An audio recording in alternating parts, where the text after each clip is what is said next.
சங்கீதம் 110 சங்கீதம் 8. கர்த்தர் எனக்காக யாவையும் செய்து முடிப்பார். கர்த்தர் எனக்காக யாவையும் செய்து முடிப்பார்.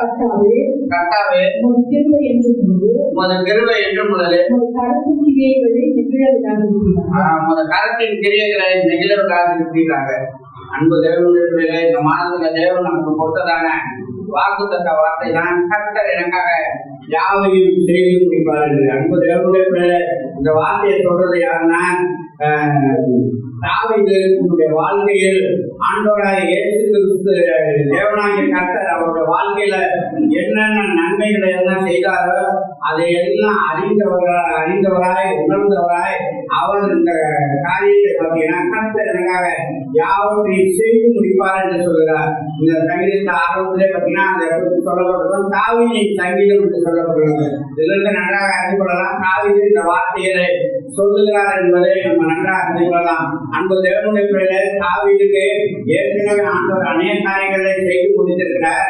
அதோடு மட்டும் இல்லாமல் இதோடு ஆண்டவர் இன்னும் எனக்காக ஆண்டவர் எல்லாவற்றையும் செய்து முடிப்பார். இன்னும் செய்து முடிக்க வேண்டிய காரியங்களா இருக்கு, அதையும் தேவனை செய்து முடிப்பார் என்று அவர் அந்த விசுவாசத்தோடு சொல்வதை நம்ம நன்றாக அறியலாம். அன்பு தேவனுடைய பிள்ளைகளே, நம்முடைய வாழ்க்கையில நம்ம நினைக்கலாம், அதாவது என்னன்னா தாவீதுக்கு அவருடைய பெற்றோர்களாலேயோ உடன் பிறந்தவராலேயோ இல்லாவிட்டால் என்னன்னா அவராலேயே செய்ய முடியாத அநேக காரியங்களை தேவன் செய்வார் என்பதை நன்றாக அறிந்தவராக காணப்பட்டார். அன்பு தேவனுடைய பிள்ளைகள் இது வேணுமாதான் நம்முடைய வாழ்க்கையில ஒருவேளை நமக்காக மற்றவர்களை ஏதாவது செய்ய வேண்டிய, அதாவது நம்மோடு இருக்கிறவர்கள் எதுவுமே நமக்காக செய்ய கூட முடியாத ஒரு சூழ்நிலை இருக்கலாம். ஆனால் தேவன் சர்வ வல்லமையுள்ள தேவன் அப்படிப்பட்டவர் அல்ல.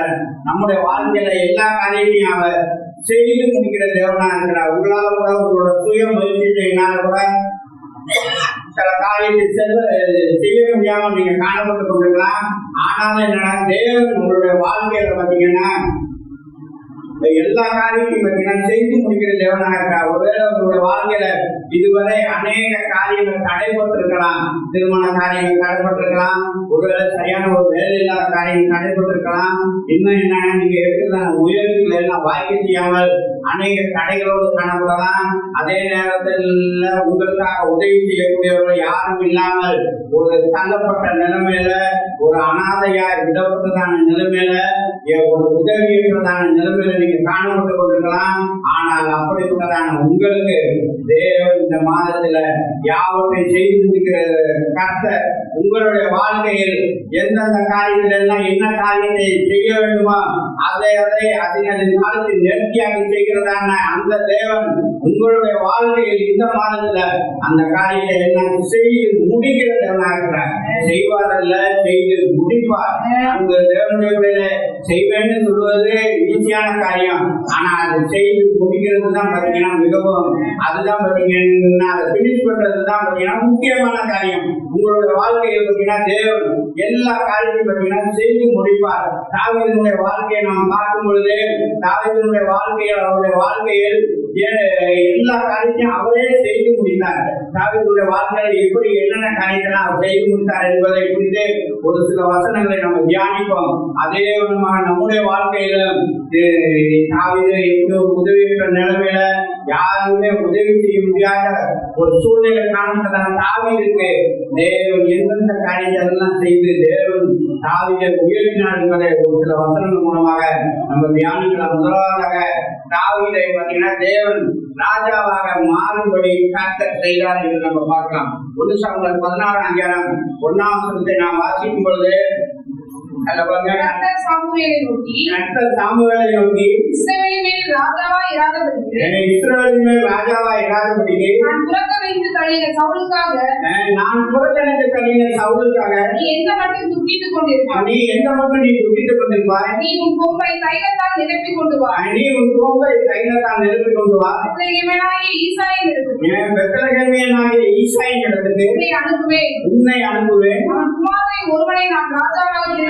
அவன் குமாரன் ஒருவனை நான் ராஜாவாக தெரிந்து கொண்டேன். அதாவது இஸ்ரவேல் ஜனங்களுக்கு எல்லாம் முதல் ராஜாவாக தேர்ந்தெடுக்கப்பட்டவன் சவுல். இந்த சவுலை பார்த்தீங்கன்னா சவுல் தேவனுடைய வார்த்தைக்கு கீழ்ப்படியாமல் போனதை நிமித்தமாக அந்த இடத்துல பாருங்க சவுலை தள்ளிவிட்டு ஆடு மேய்க்கிறதான தாவீதை அந்த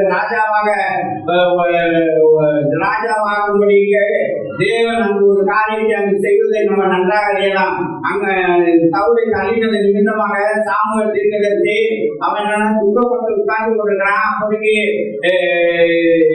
தேவநாயக கர்த்தர் அவனோடு பேசுறாரு, நீ எந்த சவுலுக்காகவே துக்கிட்டு கொண்டிருப்பாய், நீ உன்னுடைய கொம்பை கையில் நான் நிரப்பி கொண்டு வா, பெத்லகேமியனாகிய ஈசாயின் மகனை ஈசாயின் வீட்டுக்கு ஒருவனை நான் அனுப்புவேன், அங்கு ஒருவனை நானே ராஜாவாக அபிஷேகம் பண்ணு என்று அங்கு அவரை அனுப்புவதை நம்ம நன்றாக இந்த காரியத்தை நம்ம நன்றாகலாம்.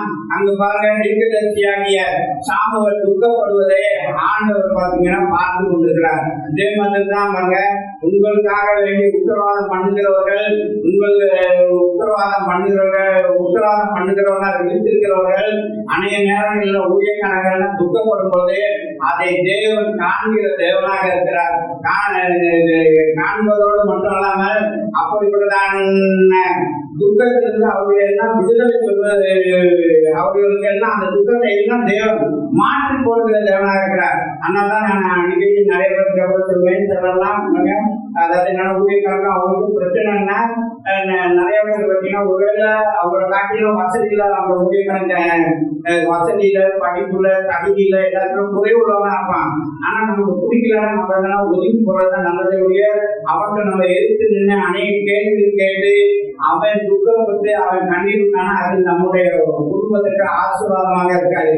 நான் எதுவுமே சம்பவத்தை என்னுடைய வாழ்க்கையில நான் சொல்லலாம். இதுமாரி விசுவாசிகள் அந்த ஊழியக்காரனுக்கு எதிராக எழுப்பி செயல்பட்டு அவங்க ஒன்றில்லாம ஆகணும் என்று அநேக காரியங்களை நடத்துகிறது நிமித்தமாக அவர்கள் மாத்திரமல்ல அவருடைய சந்ததியை இன்று வரை பாதிக்கப்பட்டு கொண்டிருக்கிறது. எதுவுமே சந்ததி ஒன்றுமே இல்லாமல் போனது. எனக்கு தெரியும் ஒரு குடும்பத்தை தெரியும் இது மாதிரிதான் நின்று பேசிட்டு இருக்கிற போது நீ என்ன பேசுறேன்னு சொல்லிட்டு இப்படி வந்தா அவர் ஏதோ பாட்டு கொடுத்து வச்சிருந்தேன். பாட்டு கொடுத்த வாங்கி குடிக்க அப்படி எழுதினாங்க. அவன் பாத்தீங்கன்னா ஒரே பிரச்சனையா இருந்துச்சு. அதுக்கப்புறமா அவர் உண்மை சொல்லல, அவர் சோக்கணும் சொல்லிட்டே இருந்தாரு. அவ்வளவுதான். அதுக்கப்புறம் விஜய் சொன்னா கொட்டி பேசலாம் எல்லாரையும் கூப்பிடலான்னு அப்படி முடிச்சுட்டாங்க. அதுக்கப்புறம் பாத்தீங்கன்னா அந்த குடும்பம்லாம் இன்னைக்கு பாத்தீங்கன்னா இல்லவே இருக்கும். அவருக்குன்னா வயசு பாத்தீங்கன்னா கிட்டத்தட்ட என்னோட ஒரு 2 வயசு தான் கூட இருக்கும். மற்றபடி ஒன்றும் பெரிய வயசானவங்கலாம் கிடையாது. இன்னைக்கு சந்ததியே இல்லை, கேட்டவங்கலாம் யாருமே இல்லைன்னு சொல்றாங்க.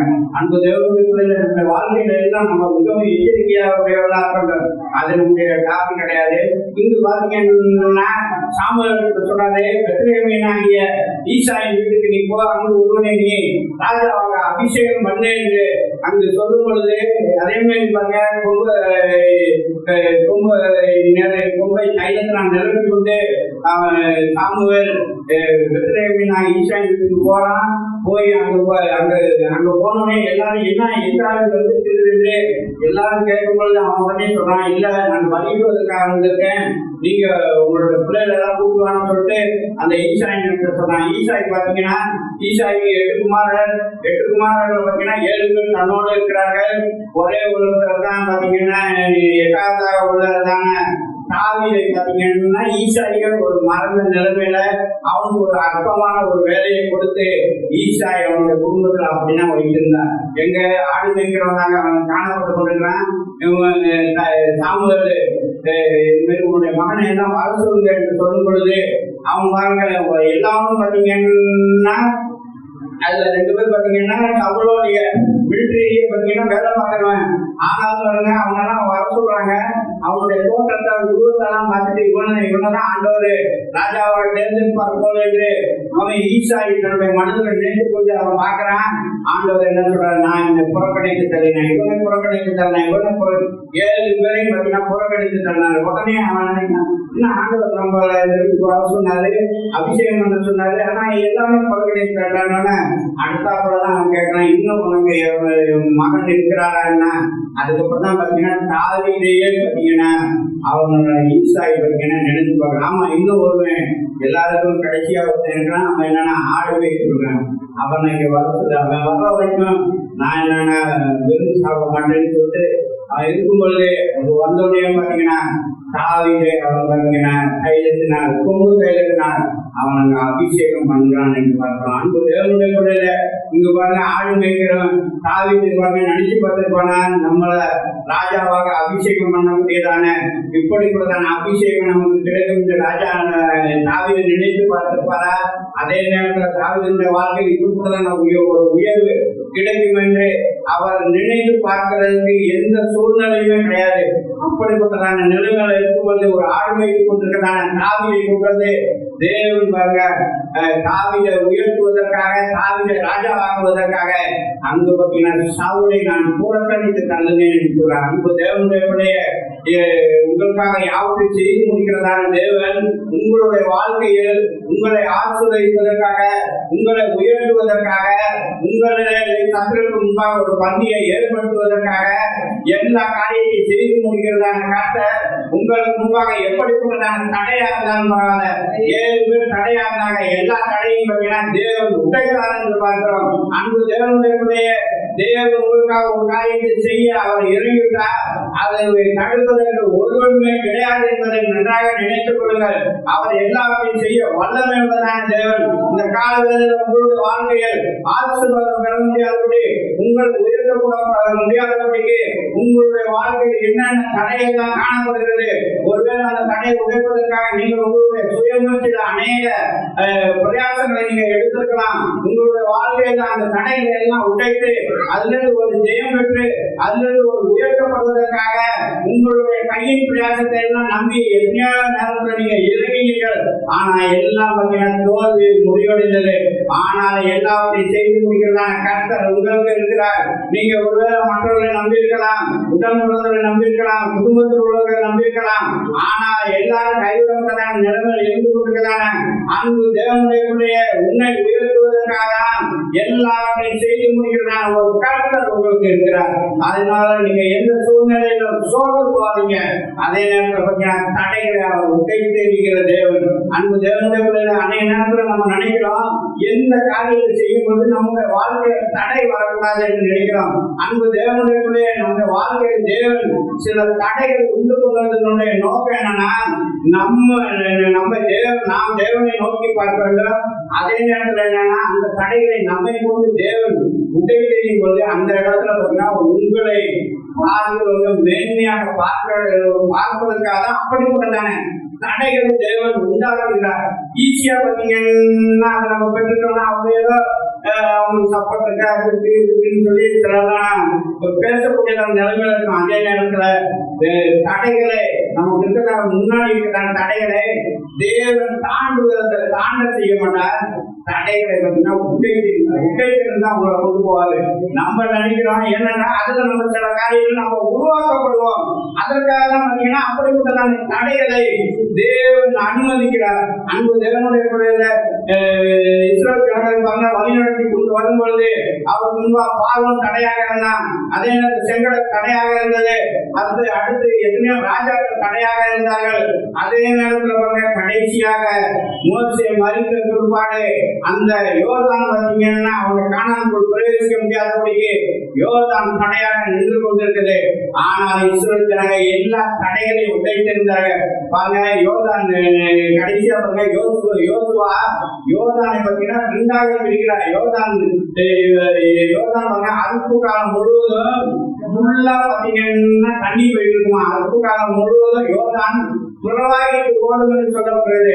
அதாவது என்னன்னா சில நேரத்துல இந்த தாமரை பண்ணி காலேஜ்ல எல்லாம் பார்க்கலாம். அந்த சீசன் நேரத்துல பாருங்க தண்ணியை திறந்து விட்டாங்கன்னா அது பாருங்க கரை புரண்டு ஓடும். இந்த கரையில அந்த கரை வரைக்கும் கண்ணுக்கு தெரிஞ்ச வரைக்கும் பாத்தீங்கன்னா தண்ணி அது அவ்வளவு வேகமா போய் கொண்டிருக்கும். ஒரு ஆள் கூட பாத்தீங்கன்னா கிராஸ் பண்ணவே முடியாது. அப்படிப்பட்டதான யோர்தானை பாத்தீங்கன்னா தேவன் பாத்தீங்கன்னா 2ஆக பிரிக்கிறார். அந்த தேவனுடைய நமக்கு முன்பாக இருக்கிறதான தடைகளை கடப்பதற்காக தேவன் நம்மளை சுற்றி போக வைக்க மாட்டாரு. அதே நேரத்தில் யோர்தான்ல எங்க வழி இருக்கு, எங்க பாலம் கட்டிருக்கான் அப்படின்னு எல்லாம் தேவன் கொண்டு போகல. செங்கடலையும் பிரிக்கும் பொழுது பாருங்க எந்த இடத்துல வந்தாலும் அதே இடத்துல வந்து பிரிக்கிறாரு. அதுக்காக நீ அங்க ஒரு 5 கிலோமீட்டர் போய் அந்த பக்கம் பாரு ஒரு பாதை இருக்கும், அந்த பாதையா நீங்க பிரவேசிச்சு அப்படின்னா ஆண்டவர் வழி நடத்துகிற தேவன் இல்ல, நம்மளை நேரா வழி நடத்துகிற தேவன். நம்ம நேரா அதாவது நமக்கு முன்பாக நம்ம கொண்டு போகிறதான தேவன்.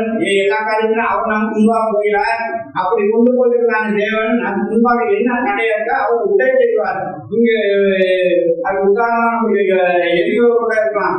இங்கு பாருங்க யோதான பாருங்க, ஆசாரியர்கள் கால் வைத்த மாத்திரத்துல பாருங்க யோதான் 2ஆ பிரிஞ்சு குவியலா நின்று வேறொரு பக்கமா தண்ணி பிரிஞ்சு போய் உப்பு கடல்ல போய் செஞ்சு சொல்லப்பட்டது. அவங்க பாருங்க கால் நனையாம வெட்டாந்தரையில நடந்தது போல யோதானை கடக்குறாங்க. யோதானை கடந்ததுக்கு அப்புறம் பாத்தீங்கன்னா அடுத்த தடை எரிகோ அவர்களுக்கு எதிராக நின்று கொண்டிருக்குது. பாருங்க இந்த இடத்துல ஒரு காரியத்தை நீங்க நல்லா நினைக்கலாம். எரிகோ ஆண்டவர் என்னன்னா எரிகோ கடையை உடைப்பதற்காக நீங்க 7 நாள் சுத்தி வாங்க, ஒவ்வொரு நாளும் ஒவ்வொரு முறை சுத்தி வந்து ஆர்ப்பரியுங்கள். 7ஆம் நாள் 7 முறை சுத்தி வாங்கினாங்க. இப்ப என்ன எரிகோ பார்த்து சுத்தி வராங்க, இவங்களுக்கு அந்த பக்கம் தான் போகணும். இப்படி சுத்தி வராங்களே நீங்க அந்த பின்பக்கம் வாங்கணும், நீ அப்படியே நீ போயிடு, அப்படியே ஊரை சுதந்திரக்கு நீ போயிடுன்னு அவர் அனுப்பியிருக்கலாமே. எதுக்கு இந்த எரியோவை உடற்தெரிஞ்சுட்டு தான் போகணும்னு சொல்லி ஆண்டவர் எதுக்கு நியமித்து வச்சிருக்கிறாரு? இந்த தடை என்னைக்குமே இருக்கக்கூடாது. நம்ம அவங்களுடைய வாழ்க்கையில இந்த தடை என்னைக்குமே இருக்கக்கூடாது.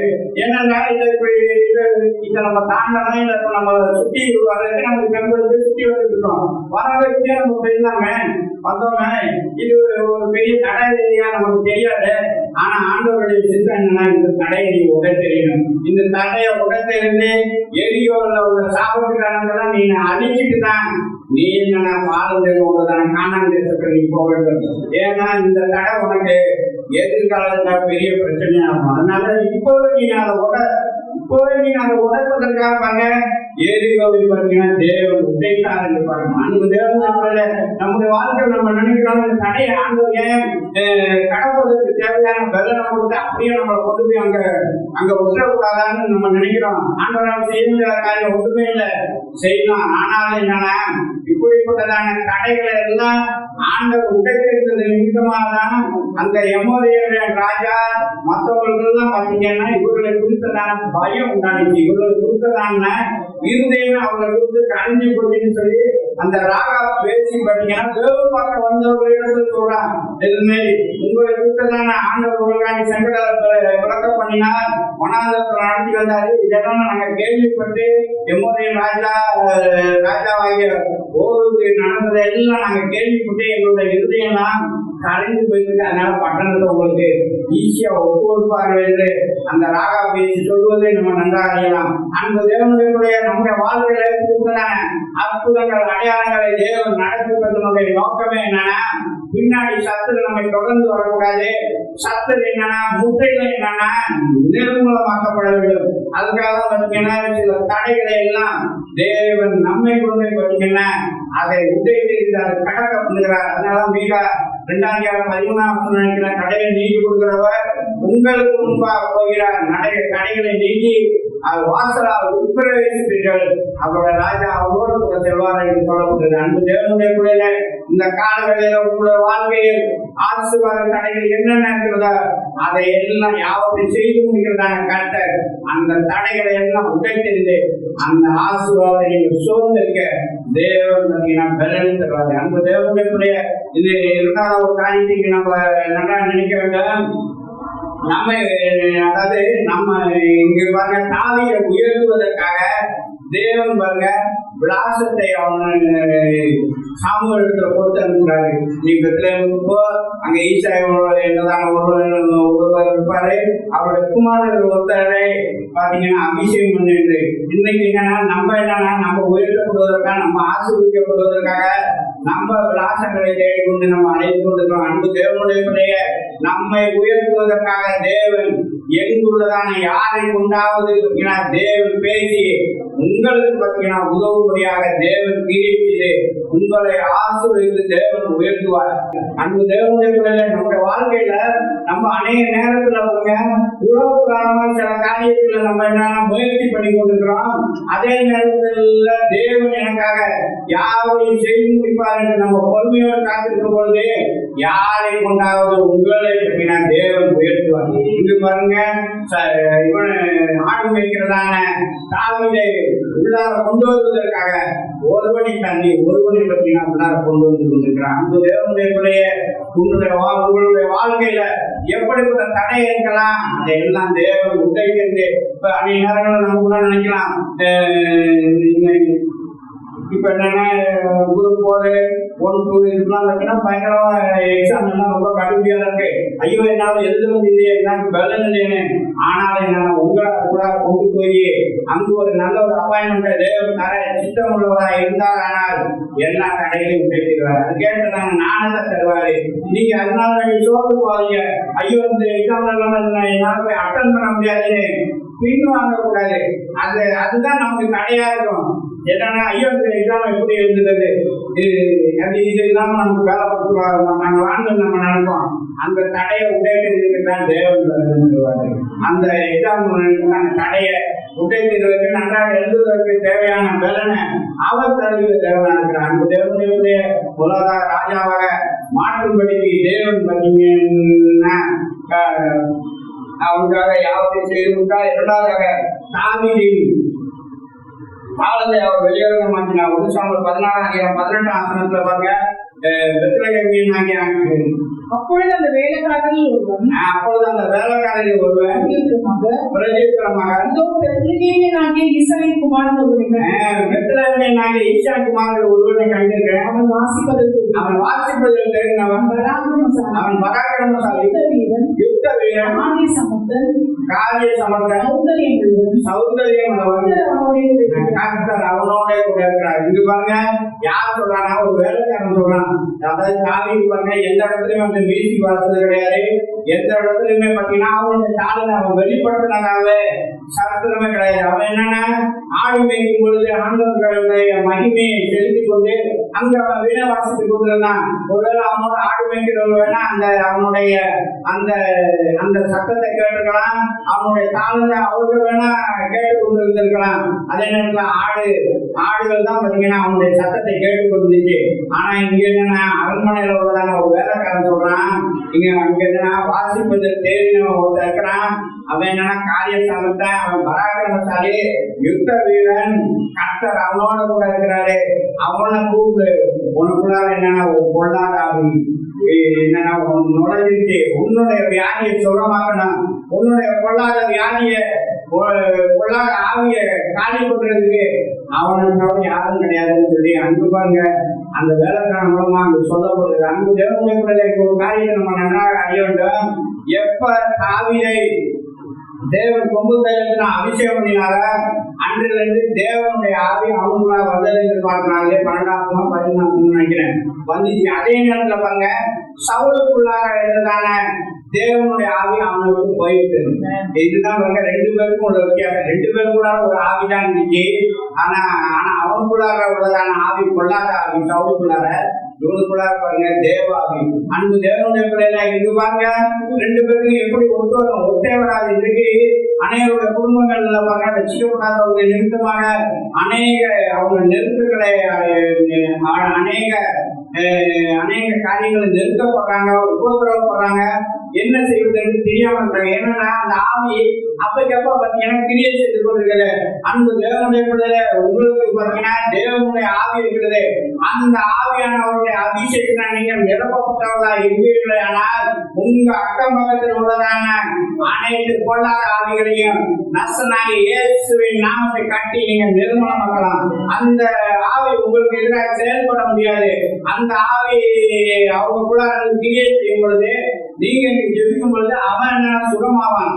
தேவன் உங்களுக்கு அதுக்காக அப்படிப்பட்டதான தாளந்துகளை பார்த்தீங்கன்னா தேவன் தருகிறார். அந்த தேவனுடைய பிள்ளைகளை இங்கு பாருங்க, தாவீதினுடைய தாளந்து பாருங்க, தேவன் வெளியே கொண்டு வருகிறாரு. அதுக்காக ஒரு பொல்லாத ஆவி சவுலுக்குள்ளாக விடப்படுகிறது. அங்கு வந்து அவன் வீசி வாசிக்கும் பொழுது அவன் என்ன சுகமடைகிறான் என்று பார்க்கிறோம். அந்த தேவனுடைய பிள்ளையை இன்றைய தினத்துல தேவனுடைய பிள்ளைகள் எல்லாருக்கும் பார்த்தீங்கன்னா எல்லா தாளந்துகளையும் கொடுத்திருக்கிறார். நம்முடைய வாழ்க்கையில இந்த தாளந்துகளை நம்ம பிரயோஜனப்படுத்திக் கொண்டிருக்கிறோமா? நமக்கு கொடுக்கப்பட்டதான தாளந்தை நம்ம அந்த நேரத்தில் நம்ம பிரயோஜனப்படுத்தும் பொழுது, நமக்கு கொடுத்ததான பொறுப்புகளை நம்ம பிரயோஜனப்படுத்தும் பொழுது, ஒருவேளை அந்த பொறுப்பு அற்பத்தனமான பொறுப்பா இருக்கும். அந்த பொறுப்புல அவ்வளவுதான் கஷ்டப்பட்டு நம்முடைய தாளந்தை செலவு பண்ணுவது நிமித்தமாக அதே நேரத்தில் அந்த தாளந்தை பிரயாசத்துக்கு எடுத்த பிரதிபலன் நமக்கு கிடைக்காம இருக்கலாம். ஆனால் அதை நம்ம உத்தமமாய் நாம் செய்து கொண்டே இருப்போமே. ஆனால் ஏற்ற நேரத்துல நம்முடைய தாளந்தை எல்லாம் தேவன் வெளியரங்கமாகி நம்ம உயர்த்தி கொண்டே போவாரு. அவங்களுக்கு தாழ்ந்த காட்டுல தான் அவன் பிரயோஜனப்படுத்திக் கொண்டே இருந்தான். ஆனா அந்த நேரத்துல அவன் உண்மையாக தேவனுக்கு முன்பாக காணப்பட்டது நிமித்தமாக ஏற்ற நேரத்துல அரண்மனையில போவது மந்திரிகளுக்கு முன்பாக, அதே நேரத்தில் ராஜாக்களுக்கு முன்பாக, எல்லாருக்கும் முன்பாக, அதே நேரத்தில் இஸ்ரவேல் ஜனங்கள் அனைவரும் கேட்கத்தக்கதான வகையில் அவனுடைய தாளந்தை தேவன் வெளியரங்கமாக்கினான். அன்பு தேவனுடைய நமக்கு தேவன் ஒரு சின்ன பொறுப்புகளை கொடுத்திருந்தாலும் அந்த பொறுப்பை நாம் உத்தரவாதத்துடன் நம்ம செய்யும் பொழுது தேவன் நம்ம மேல உயர்த்தி கொண்டே போவாரு. உயர்த்தப்பட்டவர்களுடைய எல்லாருடைய வாழ்க்கையை நீங்க கேளுங்க. எடுத்துமே போய் ஆண்டவரை எல்லாரையுமே பாருங்க ஒரு பெரிய இடத்துல கொண்டு போய் உயர்த்தி வைத்ததே கிடையாது. எல்லாரும் பாருங்க அந்த கீழ் நிலைமையில இருந்து தான் வந்திருப்பாங்க. எல்லாருடைய வாழ்க்கையை நீங்க கேட்டு பாருங்க. நீங்க உயர்ந்த நிலைமையில இருக்கிறவர்கள் இடத்துல நான் ஆரம்பத்துல எப்படி கஷ்டப்பட்டேன், ஆரம்பத்துல எப்படி செய்தேன், ஆனா அப்படி இருந்து உதாபடியாக ஆண்டவர் உண்மையுத்தமா செய்தது நிமித்தமாக தேவன் என்னை உயர்த்தி வைத்திருக்கிறார். அந்த தேவனுடைய நமக்கு ஒரு சின்ன அதாவது என்னன்னா கண்டிகளை நடத்தக்கூடிய தாளந்தை தேவன் கொடுத்திருக்கலாம். அதே நேரத்துல பார்த்தீங்கன்னா தாளந்து இருக்கு இல்லை என்று யாருமே சொல்லவே முடியாது. எந்த தாளந்துமே இல்லைனாலும் ஆண்டவரை நமக்கு ஜெயிப்பதற்கு வாயை கொடுத்திருக்கிறாரு. நம்ம ஒருவேளை வயது முதிர்ந்து எதுவுமே செய்ய முடியலனாலும் மற்றவர்களுக்காக, சபைக்காக, அதாவது என்னன்னா நமக்கு தெரிந்தவர்களுக்காக ஜெபிக்கிறதுக்கு நம்மளால முடியும்.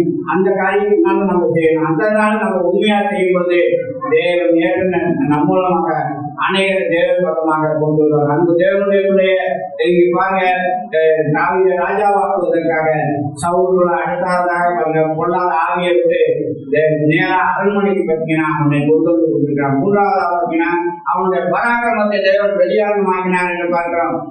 அதே வசனத்துலதான் அவனை கூட்டு சொல்லப்படுகிறது பராக்கிரமசாலி என்று.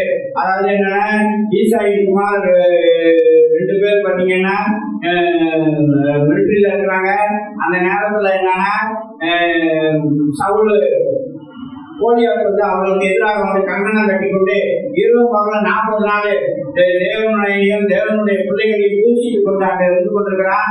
அவனை பார்ப்பதற்காக தாவீது பார்த்தீங்கன்னா அந்த ஈசை பார்த்தீங்கன்னா அவனுக்கு பார்த்து அப்பா பார்த்து பால் கட்டி இதெல்லாம் கொஞ்சம் வறுத்த பயிரெல்லாம் கொடுத்து உன்னுடைய சகோதரனை போய் பார்த்துட்டு வா, யுத்தத்துக்கு போனாங்க, என்ன ஆச்சுன்னு தெரியல, சுகமா இருக்கிறான்னு பார்த்துக்குவான்னு சொல்லி அங்க அனுப்பும் பொழுது அந்த இடத்துக்கு அவன் வந்த பொழுது அவங்க பாருங்க தாவீது அங்க வரான். வந்தோடனே அந்த ரஸ்தாக்கள் ஒப்படைக்கிற இடத்துல அவங்க என்னன்னா அவங்க பொருளெல்லாம் கொடுத்துட்டு அவன் பார்க்கிறான். அப்பதான் கோலியாத் என்னன்னா தேவனுடைய பிள்ளைகளையும் நிந்தித்துக் கொண்டிருக்கிறான். அவனால தாங்கிக் கொள்ள முடியவில்லை, தாவீதால தாங்கிக் கொள்ள முடியவில்லை. அவன் என்னன்னா துக்க சக்கரம் இல்லாத இந்த பெலிஸ்தீன் என்ன நம்மள என்ன இவ்வளவு கேவலமா பேசுறது, அதாவது ஜீவனுடைய தேவனுடைய நாமத்தை அவன் தூசிட்டு கொண்டிருக்கிறானே, இதை கேட்டுட்டு இவ்வளவு பேரும் அமைதியா இருக்கிறார்கள் என்று அவன் அதுக்குள்ள பார்த்தீங்கன்னா ஒரு வைராக்கியம் பார்த்தீங்கன்னா அந்த இடத்துல எழுதுனோடனே அவன் உடனே என்னன்னு அவன் விசாரிக்கிறான். அதை விசாரிச்சது பாருங்க, அவனுடைய சகோதரருக்கு கூட பிடிக்கல. நீ இருக்கிறாங்க வந்தேன்னு சொல்லிட்டு அவங்க நல்லா கோபம் தான் பட்டாங்க. நீ உனக்கு ஆடு வைக்கிற சொல்லி தானே, நீ அதுதானே பார்க்கணும்னு சொல்லிட்டு அவன் மேல கோபப்பட்டாங்களுடைய. மற்றபடி என்னன்னா ஏன் விசாரிக்கான் எதுக்கு விசாரிக்கான்னு அவன் சொல்றான். ஜீவனோட தேவனை நிந்தித்த இப்ப நான் உத்தவக்கூடாதுன்னு சொல்லிட்டு அவன் உடனே சொல்றான், இவனோட நான் யுத்தத்துக்கு போகிறேன் என்று. அன்பு தேவனுடைய அங்கு பாருங்க, அதாவது என்னன்னா தேவனுடைய பிள்ளைகளை தூசிக்கிறவன, தேவனை தூசிக்கிறவனுக்கு எதிராக பார்த்தீங்கன்னா அவனை அங்கு எழுத பண்ணுறான். அது அங்கு பாருங்க, அவன் முன்னாடி வந்து எங்கேயுமே அவனை யுத்தம் பண்ணினதே கிடையாது. காவல் யாருக்கும் யுத்தம் பண்ணினதே கிடையாது. ஆனால் இந்த இடத்துல அவன் சொல்றான், சவுல் சொல்றான், நான் அவனோட போய் நான் யுத்தம் பண்றேன், அவனை நம்மள அனுப்பணும்னு சொல்லிட்டு அவ்வளவு தூரத்துக்கு பாருங்க அவங்களுக்குள்ள ஒரு வைராகி எழுப்புகிறது என்று பார்க்கிறோம். அன்பு தேவனுடைய நாம் கர்த்தரால் ஆசீர்வதிக்கப்பட வேண்டும், உயர்த்தப்பட வேண்டும். கர்த்தர் என்ன யாரும் செய்து முடிப்பார் என்று எதிர்பார்க்கிறதான நம்முடைய வாழ்க்கையில நம் நிமித்தம் தேவனுடைய நாமம் தூசிக்கப்படுகிறதா?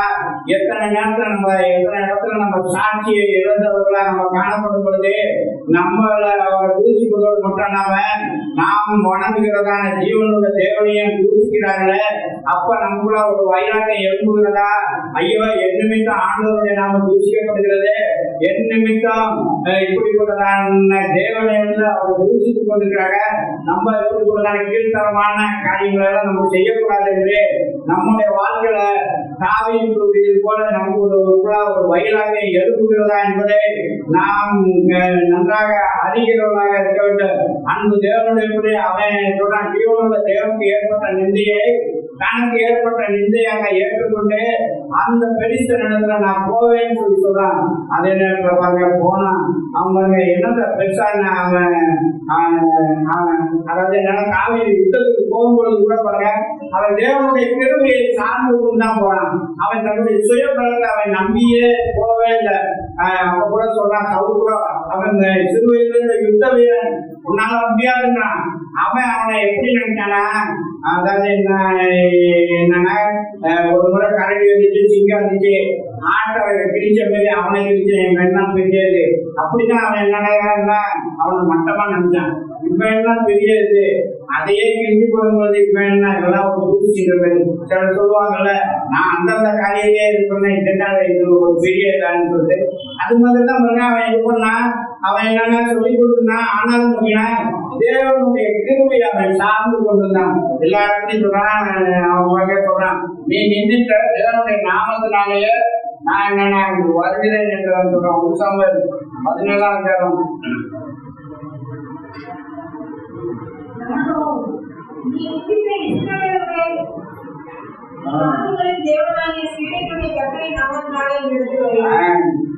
நீ நிந்தித்த தேவனுடைய கட்டளாகிய நாமத்தினாலே நான் உங்களிடத்துல வருகிறேன்னு சொல்லிட்டு நம்ம எல்லா காரியத்திலும் பார்த்தீங்கன்னா தேவனுடைய கிருபையை அவன் சார்ந்து கொள்வதா காணப்பட்டான். 17 37 47 பார்த்தீங்கன்னா அவன் என்னன்னா தேவனுடைய கிருபையே அவங்க சார்ந்து கொண்டு அதையே அறிக்கை பண்றான். எனக்கு வெள்ளம் இருந்துச்சு, சிங்கத்தை கரண்டியெல்லாம் நான் கொண்டுட்டேன், அதனால நான் என்னன்னா அதே மாதிரி நான் இதை பண்ணிடுவேன்னு சொன்னாங்க. தேவன் நம்மளோட என்னோடு கூட இருக்க வேண்டும், அவருடைய கிருபையை சார்ந்து போறேன். என்னுடைய தேவன் ஜீவனோட தேவன் எப்படிப்பட்டவர், பட்டயத்தினால் ஈட்டினால் அவர் ரசிப்பவர் அல்ல என்பதை ஜனங்கள் எல்லாம் அறிய வேண்டும் என்பதற்காக அவன் வெறும் தடியோடு கண்டோடு பார்த்தீங்கன்னா போய் கொண்டிருக்கிறான். அப்பவும் அவன் கேட்கிறான், கோரியாத்து நீ என்ன நாயின்னு நினைச்சா? நீ ஆமா உடனே நான் நாயாதான் நினைச்சேன், சிங்கம் கரடியாக நினைக்கிறேன், நான் நாயா நினைச்சனாலதான் அவன் என்னன்னா கல்லோட போய் கொண்டிருக்கிறான். கலக்கம் வராது, எது வராது, எந்த கோழியாத்து தான் வரட்டுமே.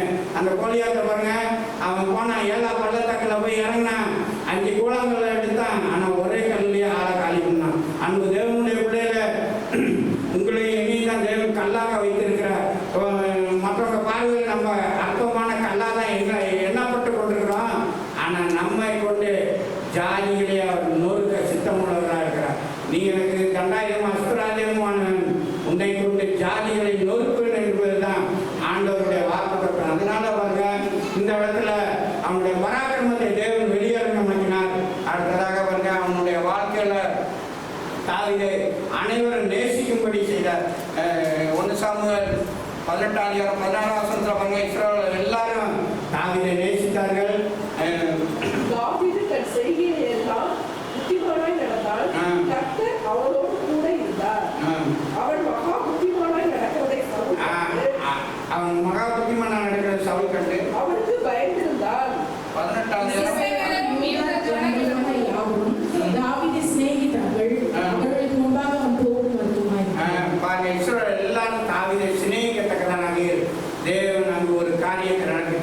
பாருங்க, ராஜாவாக ஒருத்தன் மாற வேண்டுமானால் எல்லா இடத்துலையும் அன்பு பாராட்டக்கூடாது, தக்கதான வகையில் அவன் காணப்பட வேண்டும். அதே மாதிரி பாருங்க, அவன் கோலியாத்தை ஜெயித்தது நிமித்தமாக பெண்கள் எல்லாம் தாவீது கொண்டது 1000,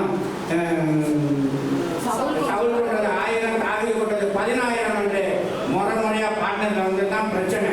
அடுத்தாப்புல பாருங்க, அடுத்த ஆவி அவனுக்குள்ளாக வருது, பொல்லாத ஆவி. அதுல இருந்து பாருங்க, ஈட்டியை எரிஞ்சு எப்படி அவனை காலி பண்ணிடணும்னு பார்த்தீங்கன்னா கங்கணம் கட்டி கொண்டிருந்தான். அன்பு தேவனுடைய பிள்ளையில அடுத்ததாக பார்த்தீங்கன்னா தாவீதுக்கு எல்லா காரியத்திலும் பார்த்தீங்கன்னா தேவன் பாதுகாப்பை கட்டளையிட்டார் என்று பார்க்கிறோம். 1 சாமுவேல் 18ஆம் அதிகாரம் 11ஆம் வசனத்துல பாருங்க, அங்க என்னன்னா சவுல் அவனை செவரோட உருவ குத்தி கொள்ளலாம் என்று ஈட்டியை எரியும் பொழுது அவன் விலகி கொள்கிறான். அப்பொழுது சவுல் தாவீதை சுவரோடு சேர்த்து உருவ குத்தி போடுவேன் என்று ஈட்டி அவன் மேல் இருந்தான். ஆனால் தாவீது விலகி 2 தரம் வந்து தப்பினான். ஆனால் தாவீது விலகி 2 தரம் தப்பினான் என்று பார்க்கிறோம். அன்பு தேவனுடைய பிள்ளையில அடுத்ததாக பாருங்க, தாவீதுக்கு எல்லா காரியத்தையும் செய்து முடிக்கிறதான தேவன் அவனுக்கு பாதுகாப்பை கட்டளையிட்டான்னு பார்க்கிறோம். அன்பு தேவனுடைய பிள்ளைய உங்களுடைய வாழ்க்கையிலும் பார்த்தீங்கன்னா இன்றைக்கு பாதுகாப்பு என்பதே கிடையாது. தேவன் ஒருவர் தவிர நமக்கு யாருமே பாதுகாப்பு கிடையாது. அவர் இஸ்ரவேலை காக்க உறங்குவதும் இல்லை, தூங்குவதும் இல்லை. அவர் ஒன்று வலது பக்கத்தில் உனக்கு நிழலாக இருக்கிறார். பகலில வெயிலாகிலும் இரவிலே நிலவாகிலும் உன்னை சேதப்படுத்துவதில்லை என்று சொல்லப்பட்டிருக்கிறது. அன்பு தேவனுடைய பிள்ளைய தேவன் நம்மளோடு கூட இருக்கும் பொழுது உலகத்தில் என்ன கொலை நோய் வரலாம், என்ன வியாதி வரலாம், என்ன பிரச்சனை வரலாம், ஆனாலும் தேவன் உங்களையும் என்னையும் பஸ்கா ஆட்டுடைய ரத்தத்தை தெளிக்க அவர் பாதுகாக்கிற தேவனாக இருக்கிறார். இந்த தாவீதுக்கு எதிராக பார்த்தீங்கன்னா சத்துக்களாக எழுப்பினவர்கள் எல்லாம் பார்த்தீங்கன்னா அவனோட கூட இருந்தவர்கள் தான். இதேமாரி நம்முடைய வாழ்க்கையில நம்மளோட நண்பர்களாக இருக்கிறவர்கள், நம்மளிடத்துல இருந்து உதவியை பெற்றவர்கள், நம்மளால ஆசீர்வதிக்கப்பட்டு உயர்த்தப்பட்டவர்கள், அதே நேரத்தில் நம்மை கொண்டு மேலே வந்தவர்கள், இப்படிப்பட்டவர்கள் தான் பார்த்தீங்கன்னா நமக்கு எதிராகவே சத்துருக்களாக எழும்புவார்கள். ஆனாலும் பார்த்தீங்கன்னா நம்ம அதை குறித்து பயப்பட வேண்டிய அவசியம் இல்லை. ஏன்னா நம்ம உயர்த்தப்பட ஆட்டோமேட்டிக்காக பார்த்தீங்கன்னா நம்ம மேலே பொறாமை வரும், எரிச்சல் வரும். அதே நேரத்தில் பாருங்க, விக்கிரங்கள் எல்லாம் பார்த்தீங்கன்னா நமக்கு எதிராக வந்து கொண்டே இருக்கும். நமக்கு எதிராக சத்துக்கள் பெருக தான் செய்வார்கள். அதாவது என்னன்னா, அநேக குடும்பங்களில் பாருங்க உடன் பிறந்தவரே பாருங்க பொறாமைப்படுவாங்க. ஏதோ உடன் பிறந்த சகோதரி தானே, சகோதரன் தானே. அதே நேரத்தில் சில குடும்பங்களில் பாருங்க பேரண்ட்டுகளே பாருங்க நம்ம மேலே பொறாமைப்படுவாங்க. காரணம் என்னன்னா, 4 பிள்ளைங்க இருக்கும், 4 பிள்ளைல மற்ற பிள்ளைங்க சரியா வேலைக்கு போகாம சோம்பேறித்தனமாலாம் இருக்கும். ஒரு குடும்பம் ஏதோ கஷ்டப்பட்டு ஆசீர்வதித்து உயர்த்தப்படும். அதே நேரத்தில் பாருங்க பேரண்ட்ஸுக்கு அவங்க மேலே பாருங்க ஒரு பொறாமை, ஒரு எரிச்சல் ஆட்டோமேட்டிக்காக பார்த்தீங்கன்னா உருவாகுவதை நம்ம நன்றாக அறியலாம். இதே மாதிரி பாருங்க, தாவீதுக்கு எதிராக எத்தனையோ விதமான சத்துக்கள் எழுப்பினார்கள். தாவீதுக்கு எதிராக எழுப்பின சத்துக்கள் எல்லாம் பாருங்க, சவுல் சத்துருவா எழுப்புனா. அதே நேரத்தில் பாருங்க, தாவீதுக்கு எதிராக அவனுடைய மனைவி மீகால் அவனுடைய மனைவி மீகால் சத்துருவா எழுப்புனா. மீகால் இருப்பாங்க, தாவீதுக்கு மனைவியாக மீகால் கொடுக்கப்பட்டாலும் வேதத்தில் பாருங்க எந்த இடத்துல கூட பாருங்க மீகால் தாவீதினுடைய மனைவி என்று சொல்லப்படவே இல்லை. சவுலின் குமாரத்தி மீகால் இப்படிதான் பாருங்க வரும். ஒரு இடத்துல கூட பாருங்க மீகால் தாவீதினுடைய மனைவி மீகால்னு பாருங்க சொல்லப்படவே இல்லை. எத்தனையோ பேரோட லிஸ்ட்லாம் வந்திருக்கோம், மனைவி பேர் கரெக்டாக வந்துட்டு இருக்கோம். ஆனா இந்த இடத்துல பாருங்க சவுலின் குமாரத்தி தாவீது தான். சவுலின் குமாரத்தி மீகால்னு பார்த்தீங்கன்னா சொல்லப்பட்டிருக்கோம். அந்த தேவனுடைய ஆண்டவர் பாருங்க அதுக்கு கூட அனுமதிக்கல. வேதத்துல கூட பாருங்க அந்த அதாவது தாவீதை இணைத்து அந்த பேரை உச்சரிக்கிறது கூட பாருங்க வேதம் அனுமதிக்கல, ஆவியானவர் அனுமதிக்கல. அன்பு தேவனுடைய பிள்ளைய எம்மாரி பாருங்க அவனோடு கூட இருந்ததான அப்சலோம் பாருங்க அவனுக்கு எதிராக மகன், சொந்த மகனே தாவீதுக்கு எதிராக சத்துருவா எழுப்பினான். அப்சலோனுடைய நிலைமை பாருங்க பரிதாபமான நிலைமை. அவன் பாருங்க வானத்துக்கு பூமிக்கு நடுவாக கருவாலி மரங்களை தொங்கி பாருங்க அவன் மரித்தான் என்று பார்க்கிறோம். அதே மாதிரி சவுல் பாருங்க தன்னுடைய ஈட்டியை தாவீதுக்கு எதிராக எழுப்பினான். தன்னுடைய ஈட்டியை ஊனி அவனே அதில் பாருங்க விழுந்து அவன் செத்து போனான் சவுல். அதே மாதிரி பாருங்க அகிதோபல் என்பவன் தாவீதுக்கு ஆலோசனைக்காரனா இருந்தான். அதே நேரத்தில் அப்சலோமுக்கும் ஆலோசனைக்காரனா இருந்தான். அவன் சொல்ற ஆலோசனை தேவ வாக்குமை தாவீதுக்கு இருந்திருக்கு, மகனுக்கு இருந்திருக்கு.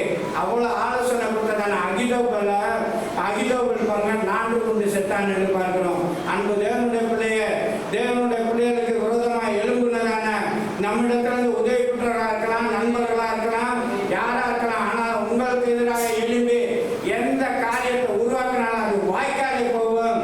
அதே நேரத்தில் தேவன் நமக்கு பாதுகாப்பை கட்டளை இருக்கிற தேவனா இருக்கிறார்.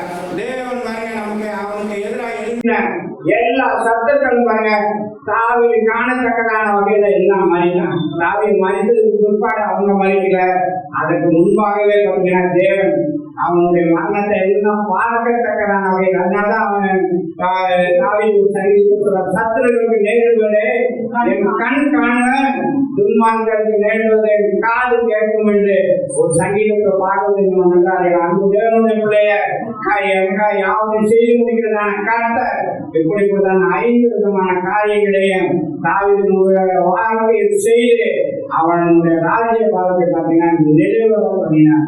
அவனை ராஜாவாக பார்த்தீங்கன்னா சவுலுக்கு துப்பாக்கி பார்த்தீங்கன்னா தேவன் அபிஷேகம் பண்ணினார். அந்த தேவனுடைய இந்த கால வேளையில உங்களுடைய வாழ்க்கையில் யாவரையும் செய்து முடிக்கிறதான கர்த்தர் எந்த காரியத்தை நீங்க எதிர்பார்த்துருக்கீங்க அனைத்து காரியத்தையும் தேவனை செய்து முடிப்பார். அதனால கணக்காதீங்க, பயப்படாதீங்க, தேவனுக்கு திட்டமானதா இருங்க, தைரியமா இருங்க.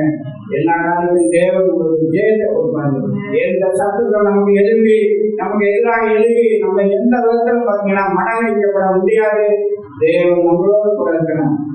நம்முடைய கணக்கு ஒவ்வொரு தேவன் நம்ம ஆசிரியப்பாராங்க. நம்ம எல்லாம் எழுந்து நிற்கும்.